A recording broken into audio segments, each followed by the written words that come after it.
You're listening to Storage Nerds Podcast, where we unravel the best-kept secret of the real estate investing world, the storage industry. Join the grassroots guru in self-storage, Stacy Rossetti, in insightful discussions about finding, funding, and running these spaces, allowing you to yield the highest returns possible. Get your foot in the door on self-storage and discover how to properly purchase facilities, negotiate with sellers, and close the deal without worries. Start unpacking that investment wisdom with Stacy right now.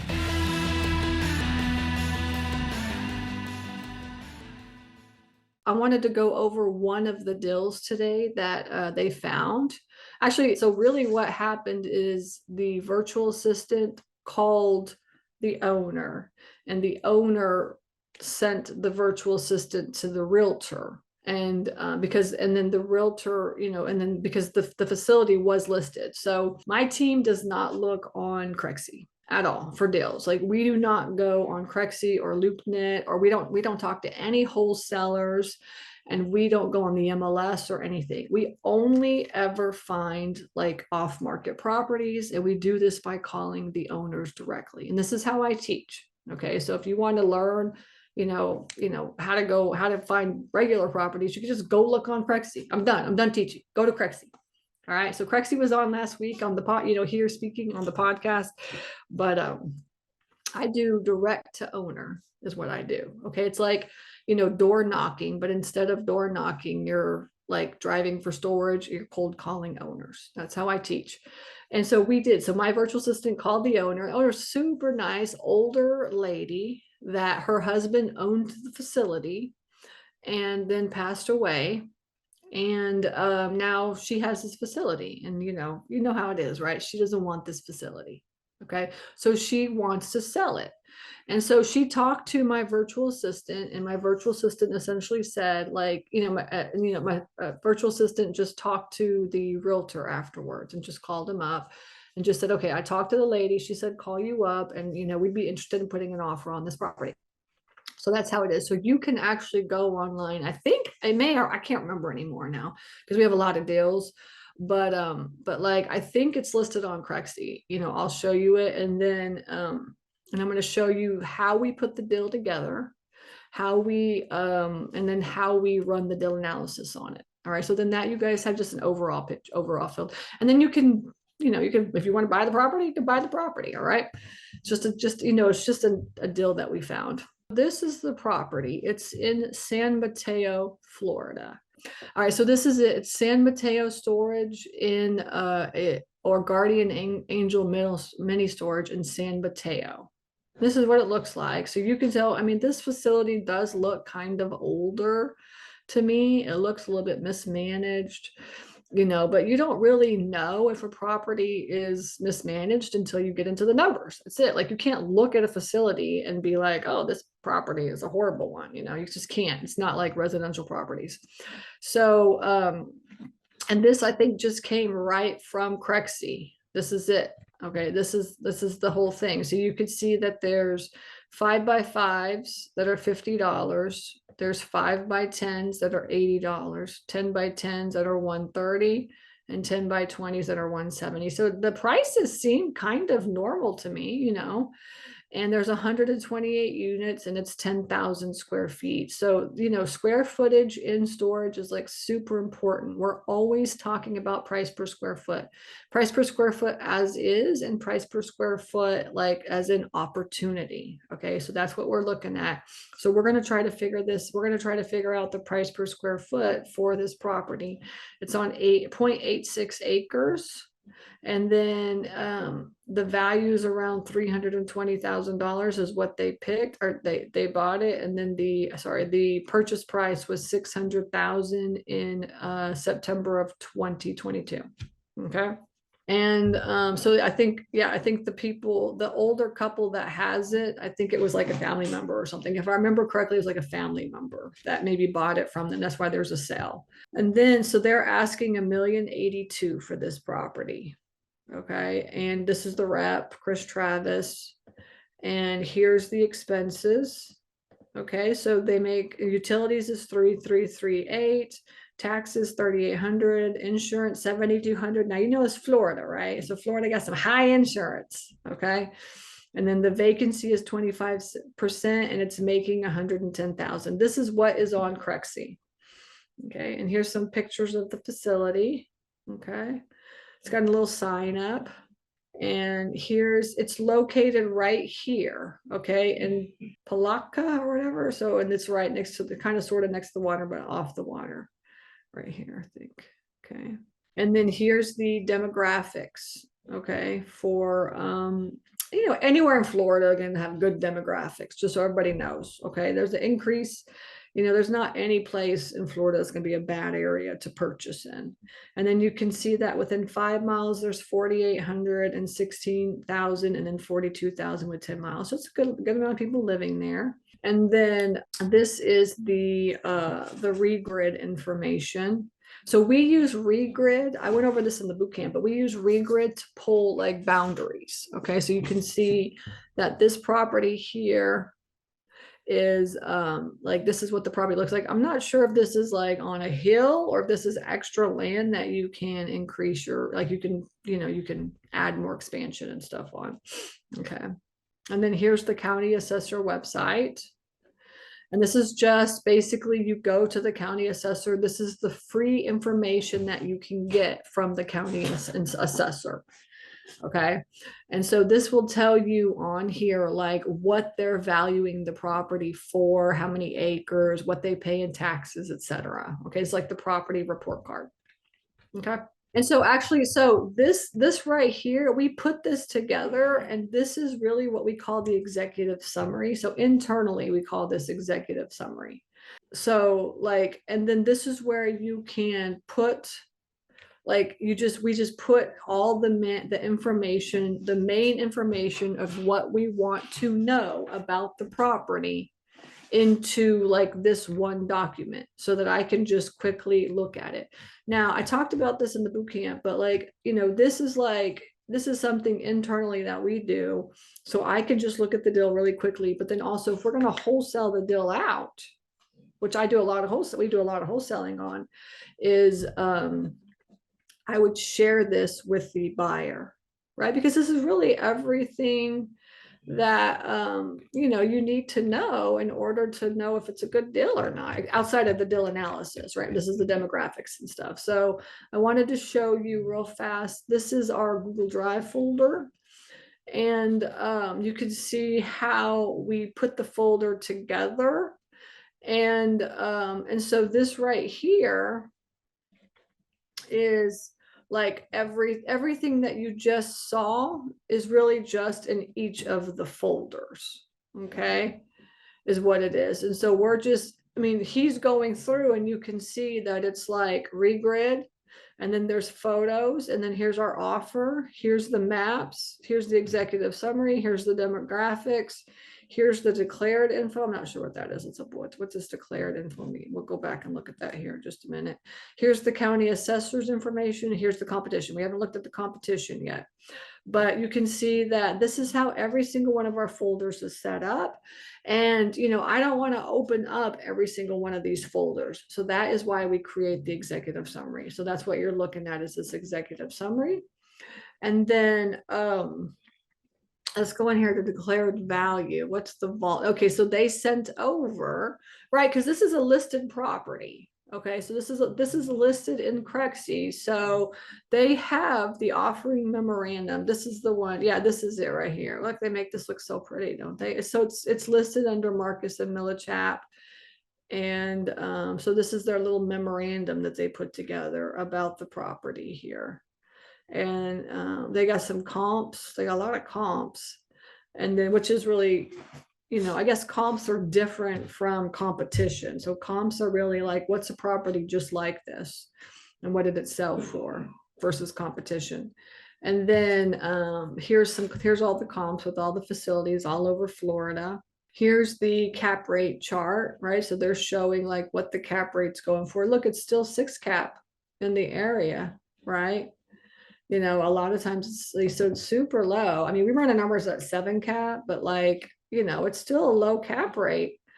you know, so people always try to, people are like, oh, you can get some double-digit cap rates. And I'm like, no, you can't get double-digit cap rates. Here's the price per square feet chart right here that they put together. So it's always good to look, if it is listed on Craigslist, so you can get an idea. It's kind of sort of near Jacksonville is where it's at. It's south of Jacksonville. And here's the, you know, the population. Here's all the demographics and stuff. You see how they put it all together, which is what kind of what we do. We just do like the short version. And then here's some information, more information, just a bunch of info. And then here's more demographics, school districts and stuff. Here's the radiuses of the property. And let's see what else they put together. Property information, you know, we already have all that, 128. I'll get into the numbers here in just a minute. The location. Here's the site plan.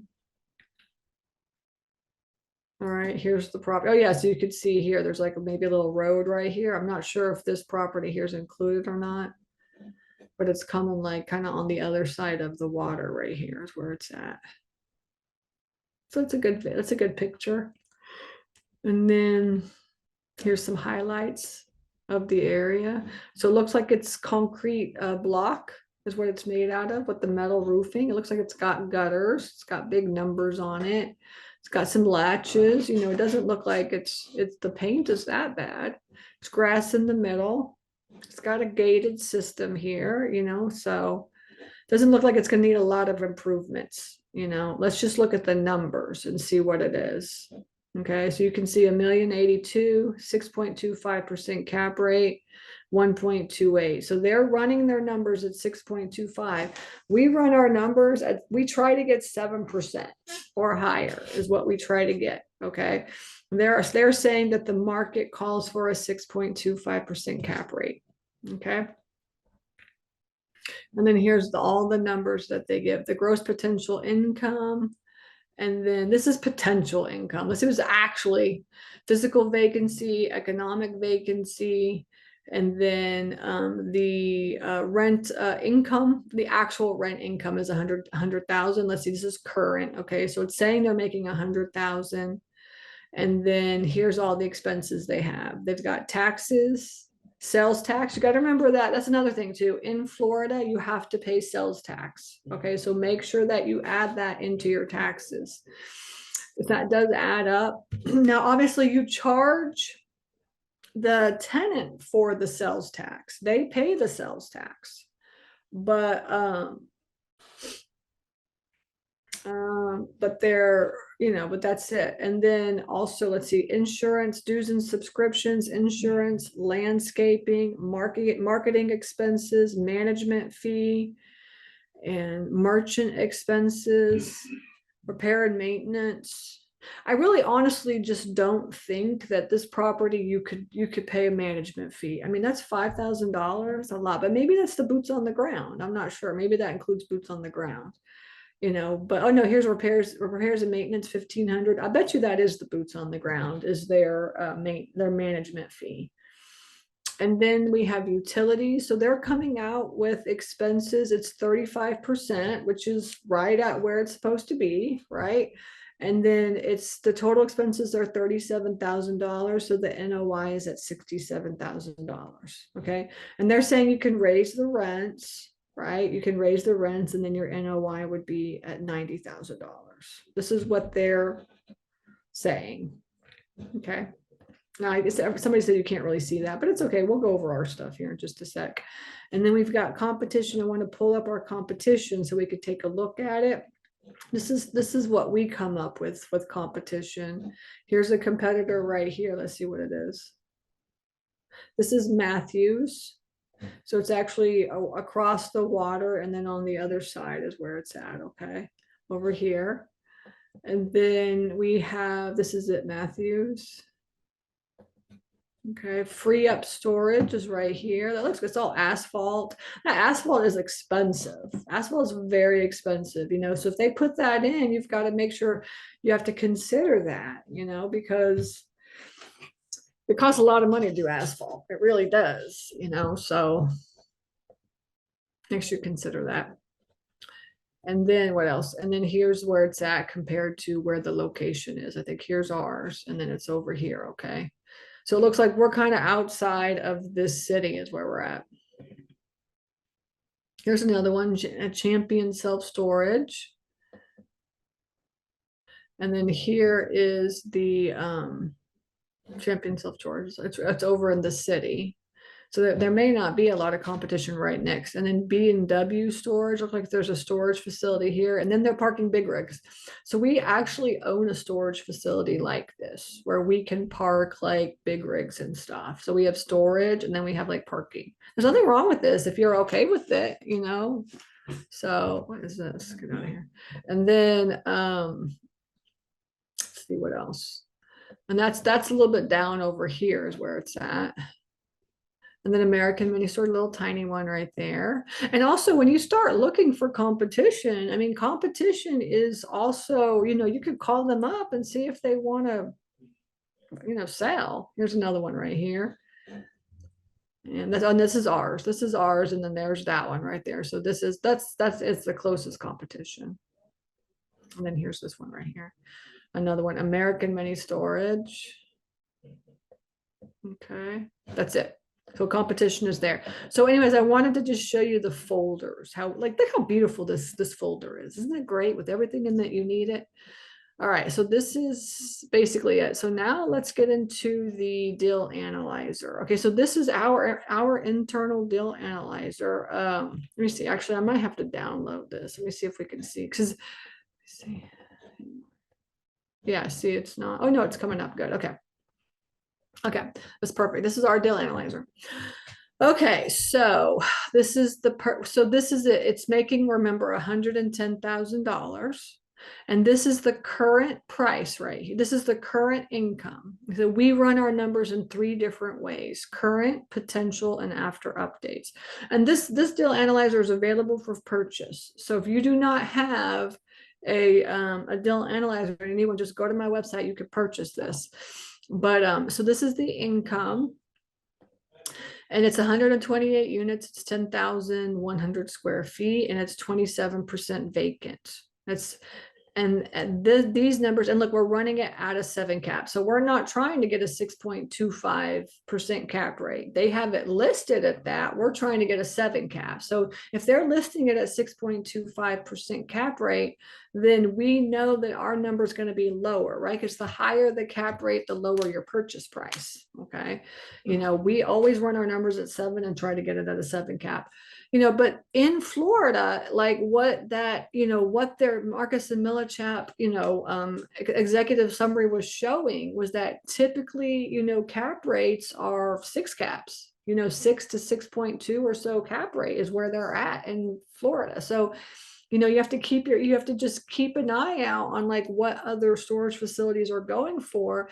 And if your cap rate is, you know, higher than what the market calls for, then, you know, you're never ever going to get a deal, you know. And this is something that I teach my students as well too. They're like, oh, I want an 8 cap or a 9 cap. And it's like, well, then your buy box has become super, super small, because it is very, very difficult to find a cap rate outside of what the competition calls for. So we always shoot for a 7 cap. A 7 cap is kind of like right in the middle, like, you know, it's right kind of on the cusp of like being too high, but not, you know, but not bad or whatever. So that's kind of how we're doing it.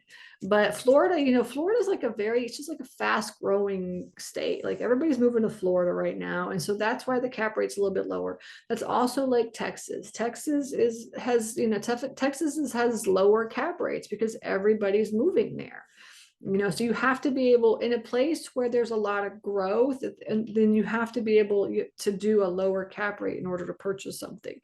You know, if you go out into the middle of nowhere in a little tiny town in like Mississippi, then maybe the cap rates can be, you know, 8% or something. But for the most part, I think 7 cap is a very fair cap rate to be using on your deal analysis for a market cap rate. Okay. And so you could see here, and then we run our numbers in 3 different ways. You can see current, potential, and after updates. So the current is like as is right now. What is it making? What is it worth? What's the vacancy? And then potential for us is, can you get it from 27% to 8% vacancy? All right, so this is obviously not full, this property. So when you look at properties that are not full, you're thinking to yourself, what is this person that owns this property not doing correctly? Okay. And most of the time is price. Really, it's marketing and price, so we internally every week we're looking at our prices. We have a lot of facilities, so it takes, we have to, every week we're looking at like a couple of facilities a week, like on a rotating basis. But we're always looking at our price, we're always looking at the competition, and we're always looking at like our occupancy. And those 3 things are basically the basic formula for how your facility is going to be run. And then you figure out from your occupancy, your competition's price, and then your price, right? Because there's a whole bunch of different prices out there, right? Then you figure out like what you should be doing for marketing. Okay. And so yeah, so that's that. So, and then you have the potential here, which is just getting it from the vacancy, the 27% vacancy, to the 8%. Now, if you find a facility that's like 8%, then there's no potential, and it's not a mismanaged facility. This is a mismanaged facility. I would say if it's like 20% vacant or more, I would consider it to be a mismanaged facility. Okay. And you can find facilities that are 25% full and 25% vacant. Okay. And so then your goal would be to get it to the 8%. Now, in a primary market, like if you're looking in Orlando, or if you're looking in Miami, then they typically are running their numbers at like, 80% to 85% full. Okay. But when you're in a small town, like these types of towns and stuff, you should be able to get that thing full. Tertiary and secondary markets should be at like 90% full or higher. Okay. And so then you could see here that this is what we call the after updates, or this is where you put the opportunity. And the opportunity is 120, there's 128 units at 10,000 square feet. And it's at 1.24% price per square foot. I'll talk about that. And then 8%.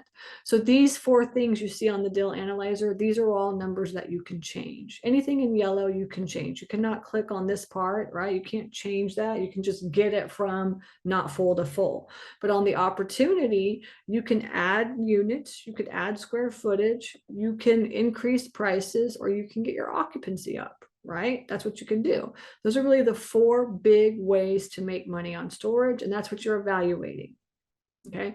So, and then on top of that, you have to obviously put your expenses in. So your expenses are just like the same expenses that they had on the executive summary from Marcus and Millichap. Those are our expenses, but we just put them into 7 different things is what we do. So property maintenance for us is really boots on the ground plus like property maintenance. Okay. So that probably was from them, the management fee and the maintenance, which I think was like $5,000 plus $1,500 or something. So they're at like $7,000, and we're at $8,000. So that's kind of sort of right around where it should be. And then you have staffing. Staffing is the person that answering the phone and doing the auctions and stuff. Okay. It's a lot of work to do this. All right. So either you're going to hire somebody to do it, or you're going to do it. And also on our deal analyzer, if you do end up purchasing it, you can change these numbers. If you're like, Stacy, your numbers suck, I'm going to just come in here and just change them, do whatever. I think I can do this better. Like I have one student, he's like, I run my facilities at like 27%, and I'm like, that's because he's doing all the work. Like he does not have any extra like property. He answers the phone and does all the boots on the ground person. So you may need to decrease your expenses if you're the one that's going to be doing that. But if you're not, then these are really good numbers, honestly. And you could see here, these are formulas. Okay. So we typically just leave these numbers. It's about we come out to about 35% for expenses is what we come out to, which I think is a good number. Okay. And then you see the software and the merchant fees are 7,600, and that's like the software every single month, which is probably going to be anywhere from like $200 to $300 a month, and then your merchant fees are like 3%, right? Something like this. So that's kind of adding up. That's what the formula is. We run our numbers at 2.9% and then $300 a month for the software and merchant fees. And then now you could obviously go around and be like, oh, I'm going to find the cheapest, software that I can to decrease rates. And then it's really small facilities. You may want to do that. But then you also have to realize that, the less the price, then the less the bells and whistles of your software.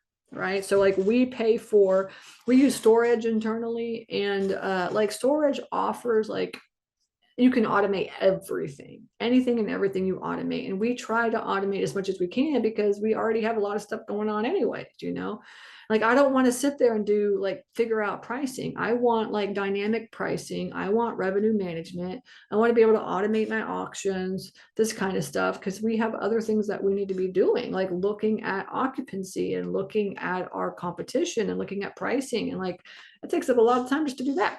Okay.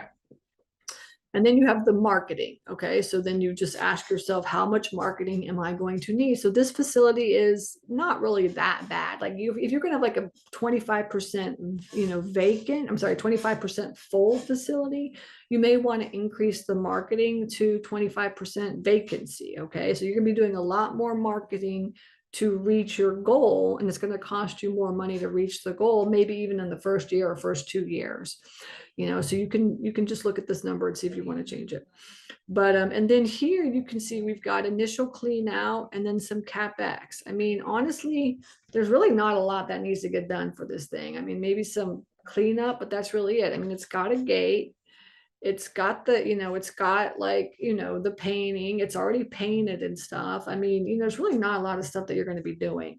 So we really don't add a lot of CapEx for something like a building like this. And just keep in mind with the CapEx, and I reiterated this in the boot camp, it's like when you have CapEx, all that does is just like screw your number, screw you over with your numbers. Because I have like one student that was always just like, I need 50,000 in CapEx. And it didn't matter like what kind of deal it was. He just wanted 50 grand. And I was like, well, this property is only making 110 grand. Where are you going to get 50 grand from?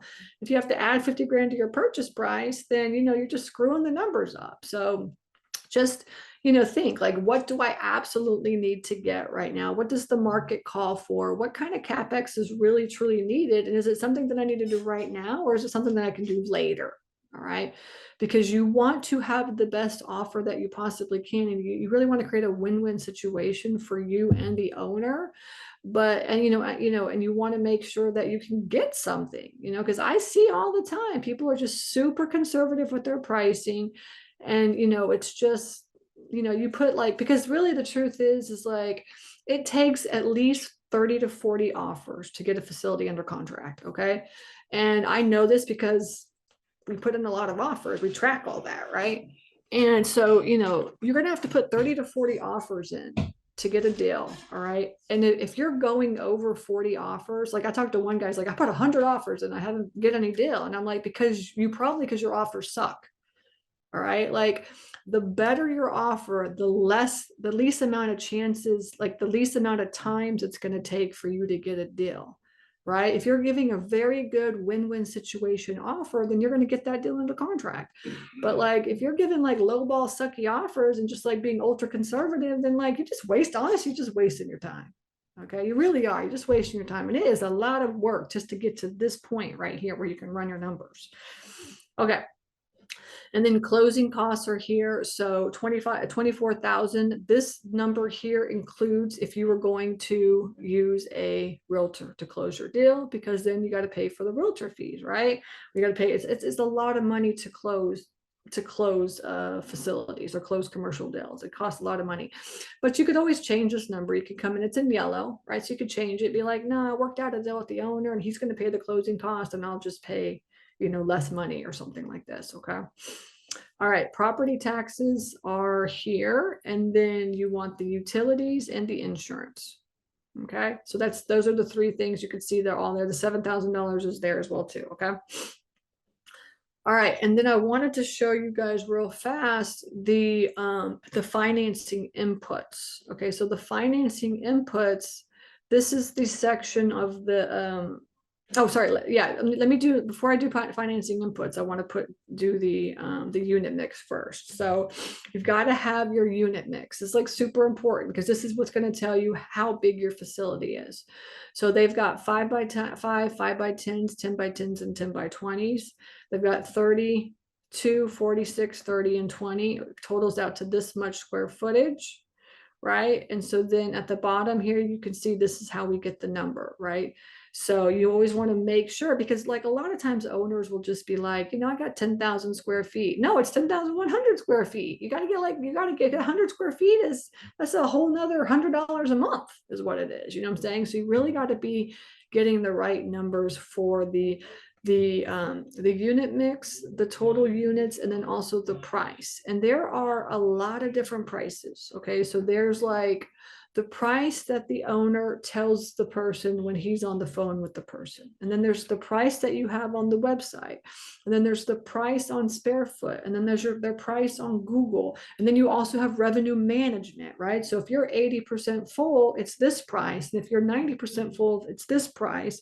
And if you're 98% full, it's this price. And so there are a lot of prices. So you want to make sure that you get a good idea of like what the typical average price is for the facility. Okay. Now you can get that from a rent roll if you can get a rent roll, right? And this one is obviously on Crexy. So like in Marcus and Millichap, they always put like, the whole thing together, the kit and the caboodles. You have that. When you're on Crexy, you have numbers. All right. But when you're not on Crexy and you're going directly to an owner, you do not get numbers. Like you only get like half of the equation, and most of the time the owners are just lying anyways, right? So you just have to keep that in mind, that you really just need to kind of look at like all the different prices and what is the average that you're going to be able to get that they're getting right now for the unit sizes. Okay, so you can see here it's at $1.24. $1.24 is like very, very high for storage. Right. And the reason it's so high for the price per square foot is because it's in Florida. Really, it's because it's in Florida, because like it's a very good area, and they're at the highest rate. You can see here that they are at $1.24 a square foot, and the competition is at $1.18.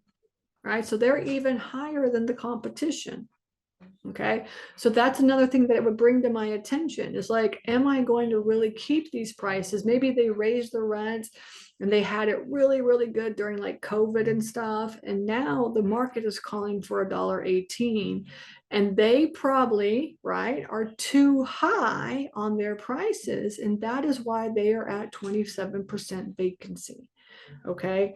And this is why it is so important to always look at the competition. Every quarter, we look at all the competitors and what they're charging, and if they're full or if they're not full, so that we know if it's a good deal, if we're at the price that we're supposed to be.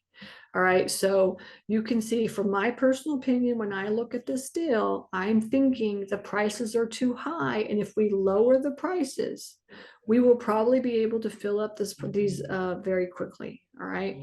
And then if we have the right type of marketing, like if we list it on Sparefoot and do some Google ads, we should be able to fill this up pretty good. But you're going to have to run the number at a price per square foot. And so Darlene's asking, what's a good price per square foot? You got to run the numbers. Every location of every city of every market is completely different. Okay. And so then that's that. Okay. So then you could see here that they should be making $12,580 if they were full at $1.24. But at the market rate at $1.18, they should make about $12,000 a month, right? If they were full. Okay. And then here's where we do the competition. Okay, so you could see here that we just took all the competition that Marcus and Millichap found for us, put everything into our spreadsheet. And actually that's not true. That's a lie. Marcus and Millichap, they did the comps. Like they found like facilities that were 128 units in Florida, and they did comps that way. We look at the competition in the local market. That's what we do. So our competition, you can see here, is, you know, just not even that far away. Look, it's from right next door to up to 10 miles is what we did. Okay. So we found 7 facilities within 10 miles to just check out what everybody in that area was doing. That's really the true competitive analysis, not looking at every type of facility just so you can get the thing. So anyways, so you want to fill this out as much as you possibly can. And the only way to get the competition is to call them up and to look at their website, right? Okay, because remember that the website prices are going to be different, completely different a lot of times than what they tell people over the phone. Because we tell all of my phone support people, we say, look, if they're calling in from some sort of marketing that we're doing, that marketing not only costs us money to get that call in, but it costs us money to convert that call. So your job, and we have the best phone person, like the best salesperson on the phone answering every sales call, and his job is to close that person. All right, because every single one of those leads are important. So when he's on the phone, he's literally like, I mean, like, you know, trying to get closing. He's going to give discounts. He can be like, look, you called in, we've got the thing available. You know, we can give you a discount. We can give you 3 months for, you know, for 50% off or whatever it is we offer, you know, whatever they do. But like their job is to close that lead. Okay, and we keep track of that. And you have to remember that whoever answers your phone is the person that is going to make or break your facility. If it's you, or if it's a phone service, or, you know, your in-house team or whatever. Okay. Okay. So here it is. So now you could see here, we only could do an analysis on like apples to apples, 5x5s, 5x10s, 10x10s, 5x20s is what we have. And then we call around, and then here it is. We offer 50, average price per square foot is 50. We offer 80, average price per square foot is 75. We offer 130, average price is 120. We offer 170, average price is 165. So these are where we would be dropping the prices. If the average, you know, if the average is down, we probably drop our prices by like, you know, to get them equal to everybody else, or maybe even $5 cheaper. Okay. And that's just to get leased up. You can always raise the rates later, right? Okay, and then we have the financing inputs here, okay? And this is where this page right here is like, now you have to start thinking about how are you going to buy this thing? How are you going to buy it? All right, so are you going to have to go to a bank and get a loan? Well, then you want to run your numbers based on 30% down and 8% interest if you're going to get a conventional loan. Or you can do 15% down and, you know, 10% interest. Doesn't work, right? It turns to red if it doesn't work. So you're like, okay, at 800,000, they're asking for $1 million, remember? And at 800,000, those numbers do not work. Okay, so typically I'm going to tell you SBA loans are not working right now. We run our numbers at 30% down and 8% interest if you have to go to a bank. Okay, and we still try to get at above 10% or higher on the cash on cash return. Okay, use this to 16%, so we'd probably be able to go up higher on this. But you can see we offered 800 grand. They're asking for $1 million. And that's at 12% cash on cash return. So, you know, we may want to go up to, you know, 900 and just see what it is. You see it's still 12% cash on cash here. So you may be able to do 900,000. This is 1080. So you may even be able to go up higher on these numbers, right? If you want to just stay at the 10%, you know. And then you can see here that we have 3 owner finance offers. So we offered $1 million with 20, 25, and 30% down. And we did 4, 4.5, and 5% interest, right? So the higher the down payment, the lower the interest. And the lower the down payment, the higher the interest, right? You can do fixed interest, or you can do interest only payments, right? You can say, look, why don't I just do interest only payments, you know, or you could do, look, let me do fixed interest with, you know, with 10 over 25% like an amortization. So there's like a million different ways you could play around with the inputs, but like essentially you have to, this is why we offer, like, for this deal analyzer, you can run your numbers in 5 different ways. I mean, you can really look at this deal and try to figure out what is the best way for me to purchase this thing. And you just sit there and play around with it so that you know, and you want to look at your cash flow, right? And so here's the cash flow. If I paid, whatever it was for the input, what was my first, or $900,000, I'm at like as is at a 7% or 7.8% cash on cash, but after I raise the rents, I'm at 10% cash on cash or whatever. So you can look at like current, it's really current versus opportunity. Okay, current versus opportunity. And you're going to be looking at your cash flow. Remember, cash flow is, right, as is right now at $9,000 a month and $3,000 in expenses at $6,000 NOI. I have a mortgage payment of $5,000 and my net is $700. So that's a 2.9% cash on cash. But if I can increase the rents to whatever number that we're supposed to be, actually, remember, we weren't even increasing the rents. We were just trying to get it full is what we were doing. Then we could say, okay, we're at $11,500, $3,000 for the expenses. $3,000 is at 35%. $8,000 NOI, $5,000 mortgage equals $3,000. So just by getting it full, you can net on this property $3,000 a month for the $900,000 purchase price that I put in. If you're at $1 million for the owner financing, I'll just pick one of these. You could net anywhere. Well, we just look anywhere from $4,500 to $5,500, depending on your owner financing. Okay. Now, the question is, can you get financing on this thing? What is the number? Now, interest rates are kind of sort of coming down, but not really, but they will come down, so by the time you close in the next couple of months, you should be able to get a good rate, but you'll have to be able to put 30% down in order to do this. So you'll need a couple $100,000 down. You can see this right here, this down payment, $200, $250, $300,000 is kind of where we're at. And then if we go to a bank and put 30% down at 900, that's $270,000. So you will need a couple $100,000 down to buy this facility. Okay. And so gone are the days where you could put 10% down. That's gone. SBA loans are not working. Okay. So, banks and even sellers are asking for more down payment. Okay. So this is really the deal in a nutshell. So I wanted to show it to you, and and that way you can see and then these are the 3 tabs that we have where you can look at kind of the valuation. So we have the current valuation, the potential, and then we have after updates. Remember, current is as is right now. Potential is if we get it full and we don't raise the rents, and then valuation is like, oh, I can add more units, or I can increase the rents, or whatever the opportunity is what this one is. And so then you can come in and you can look at your numbers as is right now. We'll just do potential, right? The gross potential rent. If you were full, you make 150 grand a year. You would have 12,000 in vacancy. Because remember, we always run our numbers at like 8 to 10% vacancy because people are always coming and going and stuff. And then so you're netting, you're not net, but your gross income is 138,000 minus your expenses, which come out to 37,000, is 100,000.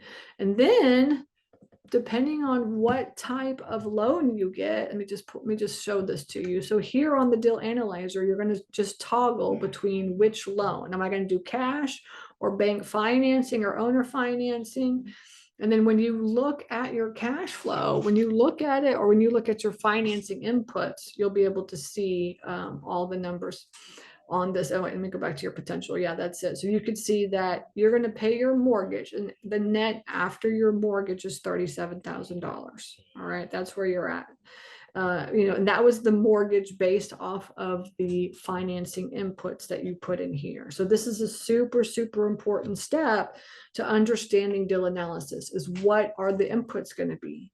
How much money can I come to the table with? What interest rate am I going to be able to afford? And so that's why we put these 5 ways in here. So you could just run your numbers 5 different ways and see if you can come up with some good offers. Now, once you do that and you fill all this out throughout the whole, all the tabs, it creates the letter for you.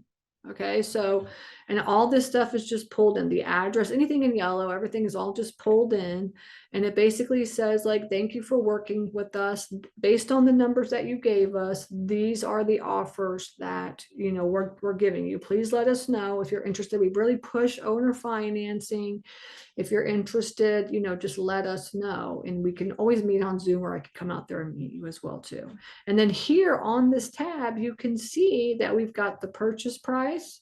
We've got the monthly payment, the interest rate, the term of the loan, the down payment, the interest that the owner is going to be making if they sell or finance it to us, and then the total owner. So if this person actually, took this offer at $1 million with $200,000 down at 5% interest, they would make 400,000 on a loan, and over the course of 10 years, right, they would make $1.4 million on this property. So they make $400,000 more. So we show this in our letter to the owner, and this is how we get so many owners to sell or finance this. So this deal analyzer is super, super powerful. Whether or not you use this or you do it on your own, this is what you need. The ultimate goal in your offer is to send this over. And it doesn't matter if it's a realtor or an owner, this is what we send over.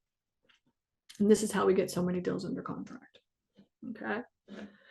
So that is basically the deal in a nutshell. I saw some questions here. So I say, what was the net monthly? I don't know. What do you mean net monthly? Oh, the net, it was depending on what type of loan you get. Like, I mean, if you're getting bank financing, you're making a couple thousand, $3,000. If you get owner financing, it's $5,000. Just depends on what type of like financing loan you get. That's all. Your net is based solely off of your gross income minus your expenses minus your mortgage equals your net. Okay, so everybody will ask me, like, how much money can you make? I don't know. You tell me.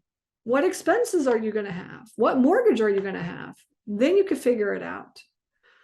Okay.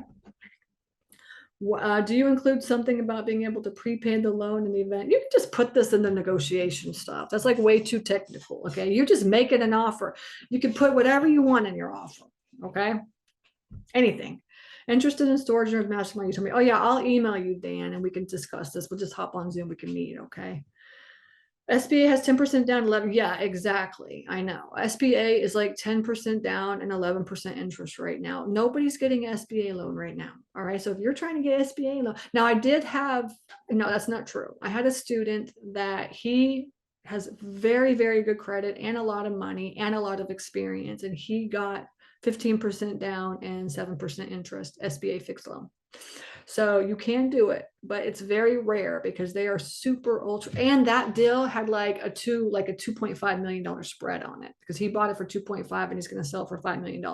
That's one of the deals that we found internally for our students. So he got a very, very good deal, but that's not in $1 million or less. You ain't going to get that. Sorry. Okay, Ben says, if you had to get a hard money loan for the down payment, is there anywhere in the deal analyzer financial inputs where you could put that in? Yeah, you could put your down payment in, but okay, so this is the first thing. All right. I get you want to buy a storage facility.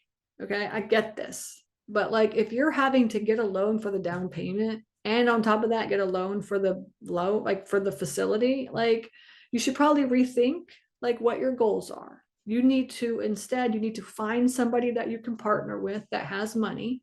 You can be the boots on the ground person. If you don't have any money, then you can be the boots on the ground person and just get paid for the first deal to do that, which is something that students in my coaching program do. But like to have 2 mortgages on a property, it's just hard right now. Okay. It's very, very hard because mortgages are, and hard money lenders. I have a student that bought a facility. It was a mismanaged facility for $400,000. He got a hard money loan at 13% interest. The property is worth $1 million. So that's why he got it. And he had to put 50% down. He had to put $200,000 down for a $400,000 loan. So hard money loans are expensive. I mean, you just got to make sure the numbers are working, but you can't run the numbers. You can separate it out into 2 different like columns. You could say owner financing 1 and because really owner financing and bank they're all the same column, but you could run numbers like 2 different loans at the same time on each column. How critical is it to get a feasibility study? This is like, no, you don't need to get a feasibility study until you are going to buy a property and go to a loan. I mean, you're going to build a property. Okay, that's when you do feasibility studies. Unless you're going to buy like $3 million plus properties, you don't have to do a feasibility study. I just told you exactly what to do. Okay, listen to what I'm telling you.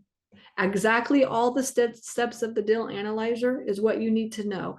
The more you complicated that you make the deal, then I have like one student right now that's like in the process of, has a deal under contract, a very, very good deal. And then all of a sudden now is like, oh, I need feasibility study. I need environmental study. I need soil testing. And so now the deal's not going through because of all that, so, okay. When your phone person offers something aggressive, such as 3 months at 50% off to close the sale, is that an exchange for a specific layer of time? No, it's not. And are the facilities similar, outdoor versus indoor, when comparing prices? No, they're outdoor and indoors, two different types of products. Okay. So you do outdoor price, and you could do that on the deal analyzer. You say this is the outdoor drive up access, and this price, non-climate control, and this is indoor drive up access, and indoor non-climate. You could have indoor non-climate, indoor climate, outdoor climate, drive up, inside. You could have a gazillion different types of facility. Once you get into this, it's just like a lot of different types of units. Okay. And there's all kinds, even parking, there's like big rig, and there's cars and vehicles and boats and, RVs, and there's covered and uncovered and like enclosed and not enclosed, so yeah, there's like a bazillion different types of units of every sign. So you want to make sure you're doing apples to apples with your competition. Okay. Apples to apples. Let me see what else. I got to jump off because I have an investor meeting here coming up, but, I just got a quick note from an SBA lender that was able to do 15% down. That is what I was talking about. The DSR was 2.2. Who's going to do that? 2.2, that's like super high. Like, who is going to have a 2.2 DSR deal? I mean, that's like, you got to have a lot of spread. But that's exactly the type of deal that I told you my student just closed on. Okay. You can find those type of deals in like, $2 million plus facilities. But you cannot find, it's very rare you're going to find that in less than $2 million, Jeff. Okay. So you're going to have to just have a lot of money to buy a deal. Let's see what else. Okay. All right. I think that's good. Just like I said, go to stacyrossetti.com for the course, for the deal analyzer, or if you want to join Storage Nerds, just go to storagenerds.com. But I got to jump off. I got to meet my investors. Okay. All right. Take care. Thank you for joining us for this episode of Storage Nerds.